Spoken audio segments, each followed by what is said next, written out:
ધોરણ 11 મેથ્સમાં chapter number 2 સંબંધ અને વિધેય. તો ચાલો લેક્ચરની શરૂઆત કરીએ છીએ. આપણે લાસ્ટ લેક્ચરની વાત કરીએ તો જે વિધેયોના પ્રકાર છે તે આપણે પૂરા કર્યા. ફટાફટ આપણે દરેક પ્રકારને એકવાર યાદ કરી લઈએ. સૌથી પહેલાં વિધેયની વ્યાખ્યા તો યાદ છે ને, કે એ અને બી બે અરિક્ત ઘન. સંબંધ એફ કે જે એ થી બી પર હોય તો એના પ્રત્યેક ઘટકને બીમાં અનન્ય પ્રતિબિંબ મળે તો એફને એ થી બી પરનું વિધેય કહે છે. એફ ફ્રોમ એ ટુ બી સંકેતમાં લખાય, યાદ છે ને બધું. એને કહેવાય પ્રદેશ, બીને કહેવાય સહપ્રદેશ. અને વિસ્તાર કોને કહેવાય? વિસ્તાર એટલે પ્રતિબિંબોનો ગણ. યસ, પ્રતિબિંબના ગણને વિસ્તાર કહેવાય. ચાલો એના પછી હવે વિધેયોના પ્રકારમાં પહેલો પ્રકાર તદેવ વિધેય. તદેવ વિધેયનું સૂત્ર F from R to R F of X બરાબર એક્સ. તદેવ વિધેયનો વિસ્તાર, જે પ્રદેશ તે જ વિસ્તાર. આર આલેખ ઉગમ બિંદુમાંથી પસાર થાય, પહેલું ને ત્રીજું ચરણમાંથી પસાર થતી રેખા. બીજી રીતના લખવું હોય તો આઈ ઓફ એક્સ બરાબર એક્સ. સેકન્ડ છે કયું વિધેય? અચર વિધેય. ચાલો અચર વિધેય F from R to R F of X બરાબર સી. વિસ્તાર શું આવે અચર વિધેયનો વિસ્તાર? છગડિયા કૌંસમાં સી ને આલેખ બિંદુ સી જ્યાં બી હોય ત્યાંથી તમારે સમક્ષિતિજ રેખા દોરવાની વાયક્ષ પરના બિંદુ સી માંથી. એના પછી નંબર 3 કયું વિધેય? બહુપદી વિધેય. બહુપદી વિધેયનું હવે સૂત્ર અહીંયા બોર્ડ પર લખતો નથી. એફ ઓફ એક્સ બરાબર an x raise to n plus an minus 1 x raise to n minus 1 plus an minus 2 x raise to n minus 2 up to a2x square plus a1x plus a0. યાદ આવે છે ને આ સૂત્ર? આ સૂત્રમાં આજે મેં સૂત્ર બોલ્યો તે n ઘાતવાળી બહુપદીનું સૂત્ર છે. કેટલી ઘાતવાળી? n ઘાતવાળી. એટલે કે an નોટ ઇક્વલ ટુ 0. જેટલા બી સહગુણક છે તે કઈ સંખ્યા છે? વાસ્તવિક સંખ્યા. અને ઘાત હંમેશા કેવી? અનઋણ પૂર્ણાંક. બહુપદી વિધેયનો વિસ્તાર નક્કી ના હોય, આલેખ પણ નક્કી ના હોય. રકમ પ્રમાણે વિસ્તારનો અને આલેખનો જવાબ આવે. બરાબર છે? ચાલો એના પછી સમય વિધેય. સમય વિધેય કોને કહેવાય? એફ ઓફ એક્સ ના છેદમાં જી ઓફ એક્સ. જ્યાં આ બંને શું છે? બહુપદી છે. જેમાં અંશ અને છેદમાં બહુપદી હોય તેવા વિધેયને સમય વિધેય કહેવાય. સમય વિધેયના પ્રદેશમાં શું ધ્યાન રાખવાનું? આર માંથી એવા એક્સ કાઢી નાખો કે જે છેદને 0 બનાવતા હોય.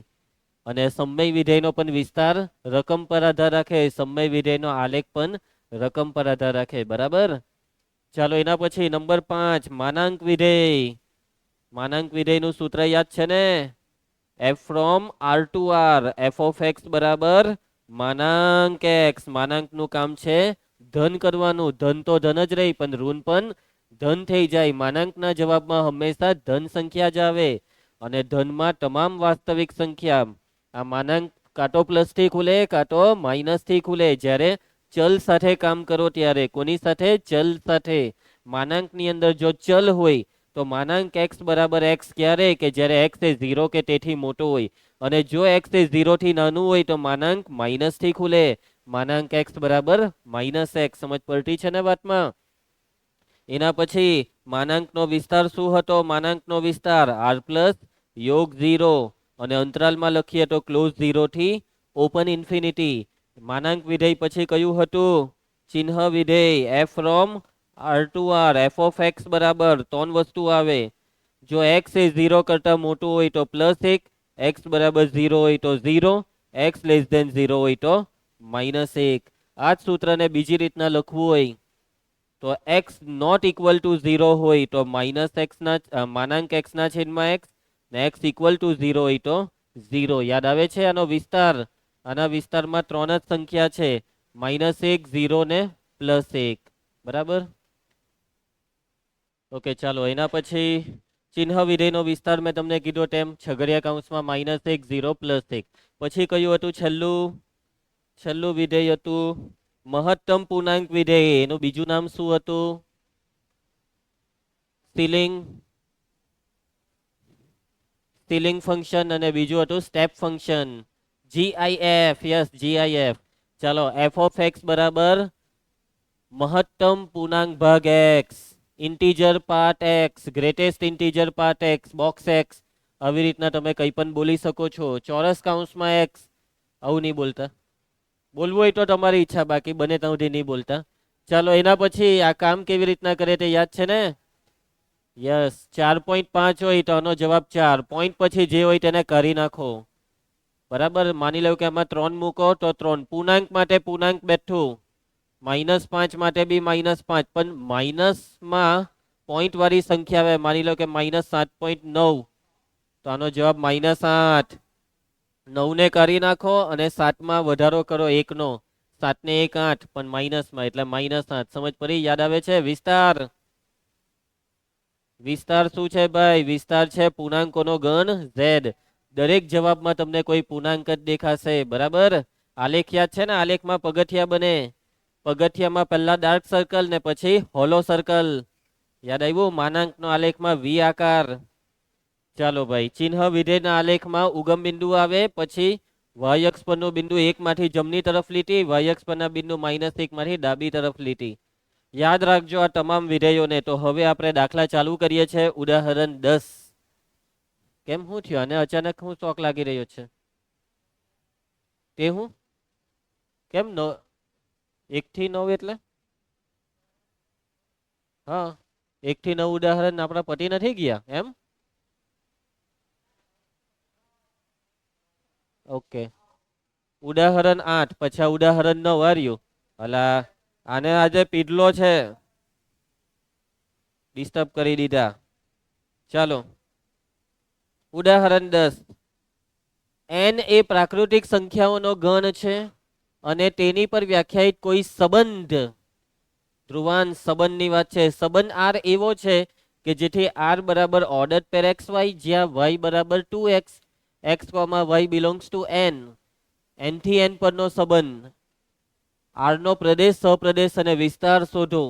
શું આ સંબંધ વિધેય છે? કેવા સંબંધને વિધેય કહેવાય? કે બરાબર છે, પ્રદેશના તમામ ઘટકો માટે અનન્ય પ્રતિબિંબ મળે તેવા સંબંધને વિધેય કહેવાય. એક જ તીર છોડવાનું, દરેકે તીર છોડવાનું. યાદ છે ને? ચાલો, તો સૌથી પહેલા આ સંબંધ કોના પર વ્યાખ્યાયિત છે? તેની પર. કોના પર? n પર. n પર નો મતલબ n થી n પર. n પર સંબંધ કેવી રીતના વ્યાખ્યાયિત છે? ઓર્ડર પેર એક્સ વાય, જ્યાં y બરાબર 2x, x, y belongs to capital N. Okay, તો r બરાબર આ યાદીમાં લખવું હોય તો હવે યસ, આ બંનેને કેપિટલ N માંથી લેવાના છે. x ની કિંમત 1 લેવ તો y 2 એકા 2, x બરાબર 2 લઈએ તો y 2 દુ 4, 3 ને 6, 4 એ 8, અને આવું ચાલ્યા જ કરે. કેમ કે કાં અટકવાનું એ કીધું નથી. દરેક પ્રાકૃતિક સંખ્યા લેવાની છે એટલે અનંત સુધી. ક્લિયર છે? ચાલો, સવાલમાં જે માંગ્યું છે તે બધું લખવા માંડીએ. r નો પ્રદેશ માંગેલો છે. પ્રદેશ એટલે પ્રથમ ઘટક થી બનતો ગણ. અને યસ, પ્રથમ ઘટક તરીકે તમને આખે આખો શું મળવાનું છે? 1 2 3 4 અપ ટુ 100. આને શું કહેવાય ભાઈ? આ કયો ગણ છે? પ્રાકૃતિક સંખ્યાઓનો ગણ, કેપિટલ N. એના પછી r નો વિસ્તાર, દ્વિતીય ઘટક થી બનતો ગણ, ધ્રુવાંશા 2 4 6 8 અપ ટુ 100. યુગ્મ પ્રાકૃતિક સંખ્યાઓનો ગણ. આ છે યુગ્મ પ્રાકૃતિક સંખ્યાઓનો ગણ. શું કઈ? ઇવન. હવે આને કેપિટલ ઈ ની લખતા, પણ કેપિટલ ઈ માં ઋણ સંખ્યા બી આવે, -2 0, એટલે ઈ ની લખાય. ઈ પ્લસ, હા એ ચાલી જાય. ચાલો, એના પછી હજી એક વસ્તુ માંગેલું છે, સહપ્રદેશ. r નો સહપ્રદેશ શું થશે? કોનાથી કોના પર? સંબંધ r n થી n પર. જેના પર હોય તે સહપ્રદેશમાં આવે. n પર છે સંબંધ. કોના પર છે? n પર, એટલે સહપ્રદેશ છે n. અને છેલ્લો સવાલ, શું આ સંબંધ વિધેય છે? કોઈ પણ સંબંધ વિધેય ક્યારે કહેવાય? જ્યારે પ્રદેશના દરેક ઘટકોને અનન્ય પ્રતિબિંબ હોય. એકનું પ્રતિબિંબ 2, એ 2 નું પ્રતિબિંબ 4. એટલે આ એકરા ને એક જ પ્રતિબિંબ છે 2, હે ને? એક સિવાય કોઈ બીજું પ્રતિબિંબ નથી. 2 માટે પ્રતિબિંબ 4, 3 નું પણ એક જ પ્રતિબિંબ 6, 4 નું પણ એક જ પ્રતિબિંબ 5. અને આ સૂત્ર પરથી હવે એટલું તો આપણને આરામથી ખબર પડી જાય કે ભાઈ દરેક ઘટકને અનન્ય પ્રતિબિંબ જ મળવાનું, હે ને? જે ઘટક લીધો તેનું પ્રતિબિંબ શું છે? એનું ડબલ. અને એનું ડબલ કરવાથી કઈ બે કે ટોન જવાબ નથી આવવાના, અનન્ય જવાબ જ આવે. એટલે અહીંયા આપેલો સંબંધ વિધેય છે, સાચી વાત ને. અહીંયા કારણમાં લખીશું કે અહીં સંબંધ આર માં પ્રદેશના તમામ ઘટકોને અનન્ય પ્રતિબિંબ મળે છે. કેવા પ્રતિબિંબ મળે છે? અનન્ય પ્રતિબિંબ મળે છે. માટે સંબંધ આર શું છે? સંબંધ આર એ વિધેય છે. જે સંબંધને તમે અત્યારે સંબંધ કહેતા હતા તે સંબંધ તો વિધેય છે. બરાબર. બીજી રીતના બી ખબર પડી જાય કે આ એકરાનું પાછું પુનરાવર્તન નહીં થવું જોઈએ, બગરાનું પાછું પુનરાવર્તન નહીં થવું જોઈએ. એમ નહીં કહેતા સર ચોગરાનું પુનરાવર્તન થયું, એમ નહીં કહેતા. સર હાર્યો જો 2 ચોગરા, એમ કહેતા નહીં હે તમે. પ્રથમ ઘટકમાં પુનરાવર્તન નહીં થવું જોઈએ. ચાલો એના પછી ઉદાહરણ 11. નીચેના ઉદાહરણોમાં આપેલના સંબંધને ચકાસો. પ્રત્યેક સંબંધ વિધેય છે કે નહીં તે કારણ આપી જણાવો. ઓળખાણ કરો કે આપેલો સંબંધ વિધેય છે કે નહીં. કીર્તન પહેલો, શું આ પહેલો સંબંધ વિધેય છે? યસ. 2 માટે પ્રતિબિંબ 1, ટોન માટે 1, 4 માટે 2. એટલે દરેક ઘટકને અનન્ય પ્રતિબિંબ છે, એટલે આ સંબંધ વિધેય છે. અને કારણમાં, કારણ કે દરેક ઘટકને અનન્ય પ્રતિબિંબ છે, એમ લખી દઉં. ચાલો એના પછી આ સંબંધ વિધેય નથી. કેમ હું વાંધો પડ્યો ભાઈ? કારણ કે ઘટક 2 ને પ્રતિબિંબ તરીકે 2 પણ છે અને પ્રતિબિંબ તરીકે 4. એક ઘટકને 2 પ્રતિબિંબ. કારણ કે ઘટક 2 ને 2 જુદા જુદા પ્રતિબિંબ, 2 જુદા જુદા પ્રતિબિંબ 2 અને 4 છે. માટે આપેલો સંબંધ વિધેય નથી. ત્રીજું, આ પણ વિધેય નથી ને? છે પાકો. આ સંબંધ વિધેય છે. અને એનું કારણ શું? કારણ કે દરેક ઘટકને અનન્ય પ્રતિબિંબ છે. સમજ પડે છે વાતમાં? આવડી જાય? કઈ તકલીફ કોઈને? આગળ વધીએ. નેક્સ્ટ દાખલો ઉદાહરણ 12. ધ્યાન આપે. n એ પ્રાકૃતિક સંખ્યાઓનો ઘન છે, જે આપણને પહેલેથી ખબર છે. f from n to n f of x બરાબર 2x plus 1 દ્વારા વ્યાખ્યાયિત વાસ્તવિક વિધેય છે. તમને રકમમાં એક વાસ્તવિક વિધેય આપેલું છે, f of x બરાબર 2x plus 1. અને આ વિધેય કોનાથી કોના પર વ્યાખ્યાયિત છે?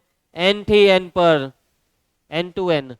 ચાલો આ વ્યાખ્યાની મદદથી નીચેનું કોષ્ટક પૂર્ણ કરો. આ જે તમને આપેલું છે ને તેને કહેવાય વ્યાખ્યા. આને વિધેયની વ્યાખ્યા કહેવાય. ચાલો કોષ્ટક પૂર્ણ કરવાનું છે. હવે x બરાબર 1 લઈએ તો f of 1 કેટલા તે શોધવાનું. આ f of 1, f of 2, f of 3 આ બધાને તમે y પણ કહી શકો. શું કહી શકો? y પણ કહી શકાય. કેમ કે y એટલે જ f of x. y એટલે જ f of x. આ યાદ રાખજો. બરાબર. ચાલો તો અહીં રકમમાં તમને વિધેય f શું આપેલું છે? f from n to n f of x બરાબર 2x plus 1. આપેલા વિધેયનો પ્રદેશ કેપિટલ n છે, સહપ્રદેશ પણ કેપિટલ n છે. આ બધું શોધવાનું છે. ચાલો f of 1 નો મતલબ જ્યાં પણ x હોય ત્યાં 1 મૂકી દો, તો આનું સાદું રૂપ 2 1 2 ને 1 3. f of પછી શું શોધવાનું છે? 2. x ની જગ્યાએ કેટલા મૂકવાના? 2 મૂકવાના. 2 દુ 4 ને 1 5. f of 3 બોલો. 2 કૌંસમાં 3 વત્તા 1, 3 દુ 6 ને 1 7. f of 4 2 કૌંસમાં 4 વત્તા 1, 4 દુ 8 ને 1 9. f of 5 2 કૌંસમાં 5 વત્તા 1, 5 દુ 10 ને 1 11. f of 6 2 કૌંસમાં 6 વત્તા 1, 6 દુ 12 ને 1 13. પૈતું કે હજી એક બાકી. f of 7 2 કૌંસમાં 7 વત્તા 1, 7 દુ 14 ને 1 15. પતી ગયો દાખલો. કોષ્ટક ભરાઈ ગયું છે. આ બધી કિંમતો હોય હતી એટલે દાખલો પૂરો. ઉદાહરણ 13 પાછો આવો જ આવી ગયો છે કે ભાઈ f from, આ વખતે કીર્તન, f from r to r y બરાબર f of x બરાબર x square. x belongs to r થી વ્યાખ્યાયિત એક વિધેય છે. આ વ્યાખ્યાને આધારે નીચેનું કોષ્ટક પૂર્ણ કરો. આ વિધેયનો પ્રદેશ અને વિસ્તાર શું થશે? અને છેલ્લે વિધેયનો આલેખ દોરો. ચાલો ભાઈ કોષ્ટક બી પૂર્ણ કરવાનું, પ્રદેશ વિસ્તાર બી લખવાના, આલેખ બી દોરવાના. આગળના દાખલામાં બસ આટલું જ હતું. આમાં બહુ બધું માંગી લીધું. એક મિનિટ. અહીં f from શું આપેલું છે? r to r. f of x બરાબર શું છે? વાય બરાબર એફ ઓફ એક્સ બરાબર એક્સ સ્ક્વેર છે.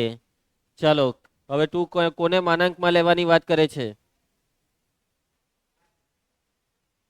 એક્સ ની કિંમતને માનાંકમાં તું કેમ લેવા માંગે છે? -4 નો વર્ગ પ્લસ 16 થાય. હવે તું એમ કહે છે કે માનાંક લેવાનો, અને માનાંક એટલા માટે લેવાનો કેમ કે જવાબ ધન આવવા જોઈએ. હા, એક્સ બરાબર -4 આમાં મૂક, -3 મૂક, એવું મૂક્યા કર ની. x-4 લઈએ તો y કેટલો આવે, એફ ઓફ એક્સ કેટલો આવે? ચાલો તો મૂકીએ આપણે આમાં -4, એફ ઓફ -4, એટલે જ્યાં પણ x દેખાય ત્યાં -4 મૂકવાનું. -4 નો વર્ગ 16, પછી કેટલા છે? -3, એક્સ સ્ક્વેર એટલે કે -3 નો સ્ક્વેર કેટલો થાય? +9, પછી એફ ઓફ -2 એટલે -2 નો વર્ગ જે થાય +4, એફ ઓફ -1 -1 નો વર્ગ થાય +1, એફ ઓફ 0 0 નો વર્ગ 0 થાય, પછી પાછું 1 2 3 4, 1 નો વર્ગ 1, એફ ઓફ 2 2 નો વર્ગ 4, એફ ઓફ 3 3 નો વર્ગ 9, એફ ઓફ 4 4 નો વર્ગ 16. સમજ પડી ગઈ બધાને? કોષ્ટક પૂર્ણ થઈ ગયું એમ સમજી જાવો. હવે આગળના સવાલના જવાબ. ધ્રુવાંશ વાંચ આગળ. એફ નો પ્રદેશ, પ્રદેશ તો ભાઈ નજરની સામે જ છે. બોલી દો પ્રદેશ. હે, પ્રદેશ છે આર, પછી આગળ વિસ્તાર. ચાલો વિસ્તાર શું? પ્રતિબિંબોનો ઘન શું છે? વિસ્તાર શું છે? 16 9 4 1 0, આ બધું તમે બોલી રહ્યા છો ને? 0 1 4 9 16, પછી આગળ પૈતું છગડીયો કૌંસ પૂરો કરી દેમ. હે, હા, ખોટો જવાબ. પછી જો તમે એમ કહેતા 1 4 9 16 25 36 અપ ટુ 100, શું આ વિસ્તાર છે? હા કે ના? શું આપણે આને વિસ્તાર લઈ શકીએ? એક જણે હા કીધું, જાનકીએ પાછળ. તો આ બી વિસ્તાર નથી, ઉપર બી વિસ્તાર નથી, નીચે બી વિસ્તાર નથી. સૌથી પહેલા જો તમે લોકોનું થિંકિંગ બહુ લોચા લાપસી વાળું છે. ભાઈ વિસ્તારની જ્યારે વાત આવે ને ત્યારે પહેલા પ્રદેશ જોવાનો, કે પ્રદેશ શું છે, અને પ્રદેશ આરના તમામ ઘટકોનું પ્રતિબિંબ વિચારો. આરના તમામ ઘટક, આર એટલે જ સમજો આરમાં કેટલું છે, આરમાં કેટલી સંખ્યા છે. તમે આરમાં બે નજીકની સંખ્યા લેહો ને, એક અને એકની નજીકની સંખ્યા બે, તો એક અને બે ની વચ્ચે બી અનંત સંખ્યા આવે. એ અનંત સંખ્યા વિશે વિચારવાનું. તમે વાસ્તવિક અહીંયા એક્સ સ્ક્વેર નો મતલબ જે એક્સ છે તે વાસ્તવિક છે, ને વાસ્તવિક સંખ્યાનો વર્ગ નો જવાબ હંમેશા કેવો આવતો હોય છે? જવાબ હંમેશા કોઈ ધન સંખ્યા આવે અથવા તો 0 બી આવે. 0 નો વર્ગ 0, ધન સંખ્યાઓનો વર્ગ કોઈ ધન સંખ્યા, ઋણ સંખ્યાનો વર્ગ બી ધન સંખ્યા. તમે બસ ખાલી આટલા અહીંયા જે જવાબ આવ્યા તેને વિસ્તારમાં લેવ છો, પરંતુ તમે માની લો કે હું તમને એમ કેમ કે 0.1, તો 0.1 નો વર્ગ કેટલો થાય? 0.01. એફ ઓફ 0.1 એટલે 0.1 નો વર્ગ 0.01. એટલે આ બી વિસ્તારમાં છે. અને આવું જેટલું બી હોય તે બધું વિચારવાનું. જે બી પ્રદેશમાં હોય તે તમામ માટે વિચારવાનું છે. સમજ પડી? આર માટે વિચારો તો આર પ્લસ યોગ 0 આવી ગયો જવાબ. આર પ્લસ યોગ 0, તમને વિસ્તારમાં તમામ ધન વાસ્તવિક સંખ્યા મળશે. તું એમ કઈ ઝેડ ઝેડ જેવું કઈ બોલતો હતો ને, એનો મતલબ કે તું આવા જવાબ લાવવાનો જ નહીં. સમજ? પ્રદેશની તમામ કિંમતોના પ્રતિબિંબ. સમજ્યા? હવે તમને જવાબમાં માની લઉં કે જોઈતું હોય 15, તો હું તમને 15 લાવી આપું. સવાલમાં લઈ લો વર્ગમૂળ 15, એટલે વર્ગમૂળ 15 નો વર્ગ 15. બસ શરત એટલી કે જે મેં સવાલ બોલ્યો વર્ગમૂળ 15 તે પ્રદેશમાં હોવો જોઈએ. છે ને વર્ગમૂળ 15 પ્રદેશમાં? પણ માની લે ધ્રુવાંશુ તને લાવવા કેમ -2, ચાલ લાવી આપ. એક્સ ની કઈ કિંમત માટે જવાબ -2 આવે? કોનો વર્ગ -2 થાય? વર્ગ હંમેશા ધન જ આવે. એવી કોઈ વાસ્તવિક સંખ્યા નથી કે જેનો વર્ગ -2 આવે. સમજ પડી વાતમાં? તો પ્રત્યેક x belongs to capital R માટે કેપિટલ R માંથી તમે કોઈ પણ x લેવો તે x નો વર્ગ કેવો થાય? x નો વર્ગ હંમેશા 0 કે તેથી મોટો થાય. x નો વર્ગ એટલે એ કોણ છે આપણા માટે? f of x છે, એટલે કે f of x greater or equal to 0. અને f of x greater or equal to 0 નો મતલબ f નો વિસ્તાર. શું કહેવાય f નો વિસ્તાર? r પ્લસ યોગ 0. અંતરાલમાં પણ લખી નાખીએ જવાબ.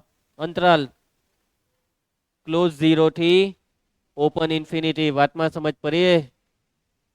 જો હજી બી બહુ દાખલા એવા છે કે જેમાં વિસ્તાર માંગશે, મગજનો હરખી રીતના ઉપયોગ કરજો. બરાબર કીર્તન? પ્રદેશ જોઈને વિસ્તારનો જવાબ આપજો. પ્રદેશ જોઈને. પ્રદેશ આર હોય એટલે વિસ્તારમાં તમે ઝેડ બેડ આ બધું બોલે એટલે તરત પટી ગયું. સમજી ગયા? ચાલો આલેખ દોરીએ. આલેખ દોરવા માટે શું જોઈએ? બિંદુ જોઈએ. પ્રદેશના બિંદુ અહીંયાથી આ લઈ લે, આ બધા બિંદુ એક્સ અક્ષ પર દર્શાવી દો. અને આ જે તમને પ્રતિબિંબ મળ્યા તેને y અક્ષ પર દર્શાવી દો. ચાલો તો અહીંયા 0 1 2 3 4 -1 -2 -3 -4. એના પછી 1 2 3 4 5 6 7 8 9. ચાલો ભાઈ, 0 નો વર્ગ 0 હતો ને, એટલે આ 0. 1 નો વર્ગ કેટલો હતો? 1. 2 નો વર્ગ 4. 3 નો વર્ગ 9. હવે 4 નો વર્ગ 16. 16 સુધી પહોંચાય એમ નથી તો કઈ નહીં, બહુ થયું. જરૂરી નથી કે જેટલા બી અહીંયા તમને બિંદુ દેખાય તે બધા જ દર્શાવવાના. 4-5 બિંદુ જે મન ફાવે તે દર્શાવાય. -1 નો વર્ગ 1. -2 નો વર્ગ 4. -3 નો વર્ગ 9. સમજી ગયા? બસ હવે તમામ બિંદુને જોડી દો. તો આ છે આલેખ x² નો. યસ, x² એ બહુપદી છે, પર્વલય આવી ગયો છે. ઉપર તરફ ખુલતો પર્વલય. આ છે f of x બરાબર x² નો આલેખ. સમજ પડી ગઈ તમને વાતમાં? ખ્યાલ આવી જાય? અને આલેખ પરથી બી વિસ્તાર ખબર પડે.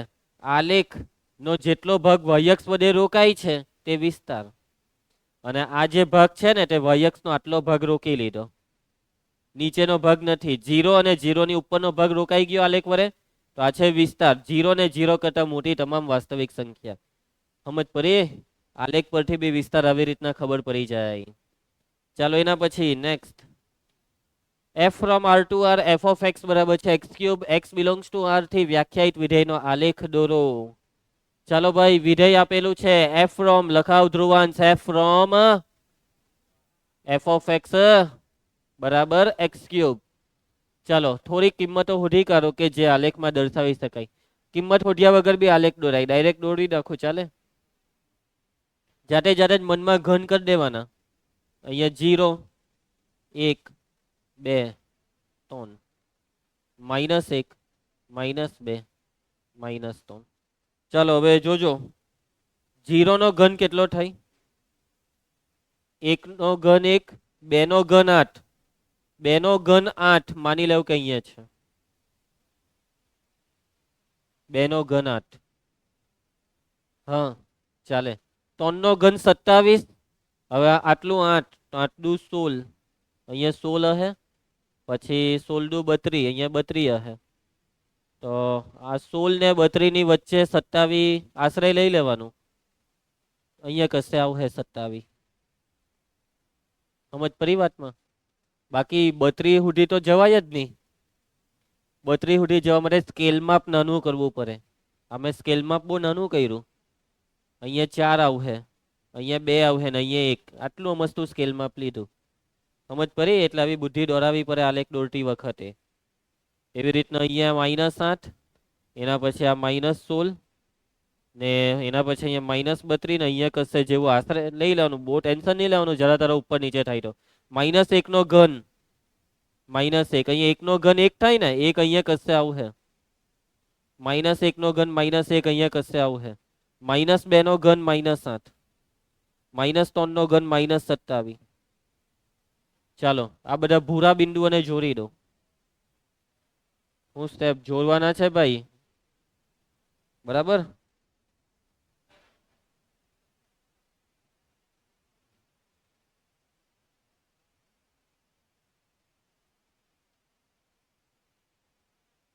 યસ, આ થઈ ગયો એફ ઓફ એક્સ બરાબર એક્સ ક્યુબ નો આલેખ. કાલે જ બી મેં તમને આ દોરીને આપેલો, કાલે જ કહી દીધેલો એક્સ ક્યુબ નો આલેખ આવો આવે. સમજી ગયા? ત્રિઘાતનો આલેખ કઈક આ ટાઈપનો આવે, નીચેથી તો ઉપર તરફ જાય. કેટલાક આલેખ નીચેથી ઉપર ગઈને પાછો નીચે જરાક આવીને ઉપર જાય. કેટલાક આવી રીતના બી ચાલુ થાય એમ. સમજ જા? બરાબર છે. ચાલો ખ્યાલ આવશે. આલેખ દોરાઈ ગયો, સિમ્પલ.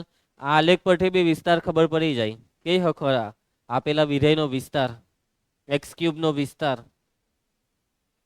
આખો આલેખ વાયક્ષ નો કેટલો ભાગ રોકે છે? આખી આખી વાયક્ષ રોકાઈ ગઈ, આખી આખી આખી આખી આ જે છે ને તે આખી વાયક્ષ ને રોકે છે, આખી વાયક્ષ. પછી નીચે તરફ બી આખી વાયક્ષ રોકાઈ ગઈ, આખી વાયક્ષ. એટલે વિસ્તાર શું થયો? આર. આખી વાયક્ષ વાસ્તવિક સંખ્યાઓથી ભરેલી છે, એટલે વિસ્તારમાં તમામ વાસ્તવિક સંખ્યા આર. ચાલો એના પછી ઉદાહરણ 15, પાછા કોઠા. એફ ફ્રોમ શું આપેલું છે? F from R minus 0 to R. Dhruvansh આમાં સમજ પડી તને? આર માઇનસ 0 નો મતલબ આર માંથી 0 ને કાઢી નાખો. એફ ઓફ એક્સ બરાબર શું આપેલું છે? 1/x. અહીં દર વખતે આ લોકો છે ને અહીંયા શું લખે ખબર? એક્સ બિલોંગ્સ ટુ પ્રદેશ, એવું દર વખતે અહીંયા લખે જ. એ તમારે સમજી જવાનું ઓટોમેટિક. એના પછી આ વ્યાખ્યાને આધારે કોષ્ટક પૂર્ણ કરો અને પ્રદેશ અને વિસ્તાર શું થશે? ચલો કોષ્ટક પૂર્ણ કરીએ. એફ ઓફ -2, જ્યાં પણ એક્સ દેખાય ને ધ્રુવાંશ ત્યાં -2 મૂકી દે. બોલ. એટલે આને કહેવાય -1/2. એના પછી એફ ઓફ -1.5, 1/-1.5. બસ પૈતું, આનું કઈ કરવાનું નથી. આ સમય સંખ્યા છે. આનું સાદુરૂપ આમાં 10 ઉપર જાય. 10/15. ધ્રુવાંશ નિયમ જ પરિયામાં ભાગ ચલાવો. 5 × 10 = 15. એના પછી એફ ઓફ -1, 1/-1 એટલે -1 જ. એફ ઓફ -0.5, આ કોણ છે? માનજી. ચલ બોલ. માઇનસ ને આગળ લઈ લો, ના થયું 10/5. 5 × 10 = 2. એફ ઓફ કેટલા છે ભાઈ? 0.25 એટલે 1/0.25. 25/100, 100 ઉપર જાય. 100/25, 25 ચોક 100. એના પછી એફ ઓફ 1, 1/1 એટલે 1. એફ ઓફ 1.5, 1/1.5 એટલે કે 10/15. 5 × 10 = 15. ને છેલ્લું એફ ઓફ 2, 1/2. 0.5 ક્યાં રહી ગયું? ઓહ, 0.25 પછી હતું. એફ ઓફ 0.5, 1/0.5 એટલે 10/5. કેટલા થાય? 2. ચાલો કોષ્ટક નું બધું હોધાઈ ગયું. પ્રદેશ. અલા હું આર બોલતા છો તમે? હરખું જોવું નહીં. પ્રદેશ r-0. વિધેય એફ નો પ્રદેશ છે r-0. સમજ પડતી છે ભાઈ? પ્રદેશ એમ બોલે એટલે હવે મારે બીજી વાર કેવું નહીં પડે કે અહીંયા જોવો એમ. વિસ્તાર હવે અહીંયાથી નીકળે. હે એ અહીંયા કશે હોય નહીં. પ્રદેશની તમામ કિંમતોનું પ્રતિબિંબ. પ્રદેશમાં ખાલી 0 નથી, બાકી બધું જ છે. અને જે બી છે તે બધાનું પ્રતિબિંબ શું આવતું છે? આખે આખો આર. કન્ફર્મ? આર માંથી જે જોઈતું હોય તે મળે. પેલો એમ કે 0 નહીં મળે. શું કહે તું? 0 લેવાનું નથી, પણ 0 આવે બી હકે ને. એટલે વિચારવાનું શું હોય કે હું આવે છે, તો 0 આવે? હા કે ના? જો તમે એમ કીધું હા, તો મને 0 લાવીને આપો. હવે એક્સ બરાબર મેં આમાં શું મૂકું તો જવાબમાં ભાઈ મને આના બરાબર 0 લાવી આપ. એક્સ તરીકે કઈ સંખ્યા લઈએ તો જવાબ 0 થાય? 1/x નો જવાબ જિંદગીમાં કોઈ દિવસ 0 નહીં થાય. એક તમે 0 ની નજીક જઈ શકો તો 1/10,000 લઈ લે તો આનો જવાબ કેટલો?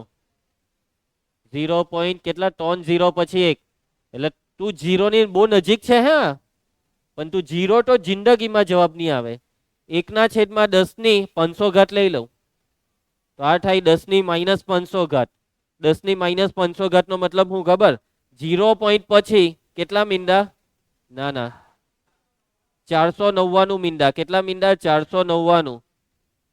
એટલે તમે વિચારો, તમે ઓલમોસ્ટ આને તમે અત્યારે માની લો કે ફિઝિક્સ ભણતા હતા ને તો તમે આને 0 જ કહી દેતે. બટ આ ફિઝિક્સ નથી. ફિઝિક્સમાં એપ્રોક્સિમેશન આવે, નજીકની સંખ્યા લઈ લેવાની. પરંતુ આ મેથ્સ છે. હવે તમે એમ નહીં કહેતા કે સર 10માં આપણે કરતા ને મધ્યકના દાખલામાં રાઉન્ડ ફિગર, આ રાઉન્ડ ફિગરમાં 0 જ છે. પણ હવે 11-12 મેથ્સમાં રાઉન્ડ ફિગર ભૂલી જવાનું.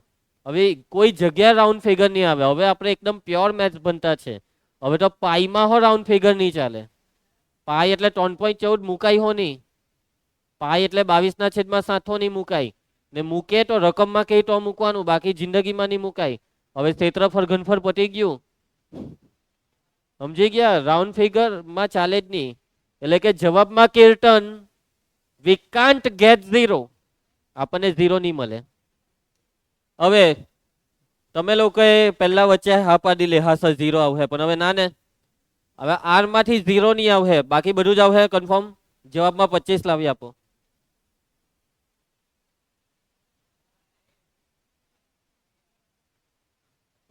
આવી જાય. હવે સવાલમાં લઈ લે 1/25 એટલે જવાબમાં આવી જાય 25. 1/1/1/25 એટલે 25. એટલે કે સમજો, તમારે જે લાવવું છે ને જવાબમાં, તો સવાલ શું ખબર? એનું વ્યસ્ત એ સવાલ. તમારે જવાબમાં લાવવું છે 1/3, તો સવાલ છે 3. સવાલમાં 3 લેવો તો જવાબમાં 1/3, કેમ કે જે લીધું તે છેદમાં જવાનું છે. સવાલ x છે તો જવાબ 1/x છે. સમજ પડી? હું તમને કેમ, ચાલો જવાબમાં 4/5 લાવી આપો. 5/4 સવાલ લેવું તો જવાબમાં 4/5. એ 5/4 ને 1/માં મૂકો તો આ 4/5 જ થાય ને. અને એનો મતલબ કે હા, સાચી વાત છે, વિસ્તારમાં તમને જે જોઈએ તે મળશે, સિવાય કે 0. કેમ કે જવાબમાં 0 જોઈતો હોય તો સવાલમાં 0 નું વ્યસ્ત લેવું પડે, અને 0 નું વ્યસ્ત શું થાય? 1/0 એટલે અવ્યાખ્યાયિત. સમજ પડી? એટલા માટે જવાબમાં 0 આવવાનું નથી. કેમ કે 0 ને લાવવા માટે સવાલમાં કોઈ નથી. વિસ્તાર, f નો વિસ્તાર બોલ દેવ, આખો r પર એક જ નહીં, 0 ની પૈટું. સમજ પડી વાતમાં? ચાલો ભાઈ, હવે એમ તો ટાઈમ પતી ગયેલો છે. નવો ટોપિક કાલે ચાલુ કરું. બોલો, આજના લેક્ચરમાં કઈ તકલીફ કોઈને? એક ટોપિક છે, એકદમ નાનો ટોપિક, 2 મિનિટનો, તે કાલે ચાલુ થશે. કાલે આપણે ઘણા બધા દાખલા કરવાના છીએ. બરાબર? વાંચતા રહેજો, સ્ટડી કરતા રહેજો, રિવિઝન કરવાનું. હજી બી મને મજા નથી આવતી, આ તમને કહી દીધું, વગર વાંચી આવતા છે.